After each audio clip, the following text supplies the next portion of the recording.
I thank you, sir, for your statement. Now, I'd like to invite la coordination des associations et des particuliers pour la liberté de conscience, followed by Denmark on behalf of the European Union. Merci, Madame la modératrice. Christine Mir, coordination des associations et des particuliers pour la liberté de conscience. Institutional torture can take many forms, and one particularly insidious manifestation is when control and ideology take precedence over human dignity. The case of the French police treatment of Romanian yoga practitioners is a stark example of this.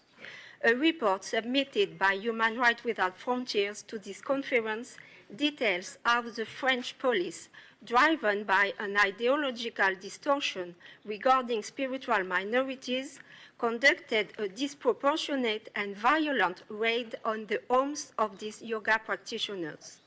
The practitioners were then subjected to inhumane detention conditions, biased interrogations, and a complete disregard for their rights and due process. This was not physical torture, but a systemic institutional abuse conveyed through inappropriate decisions and repeated applied actions.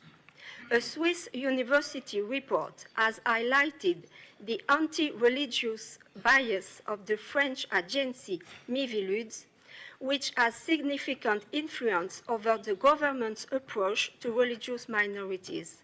This bias has led to the targeting and persecution of groups like the yoga practitioners, with the police acting as the enforcement arm of this ideological distortion. We call on France to urgently review its approach to religious minorities and to ensure that the training and practices of its police and judiciary are aligned with the principles of human rights and the rule of law. Only then can we truly prevent the institutional torture of vulnerable groups in the name of misguided ideology. I thank you.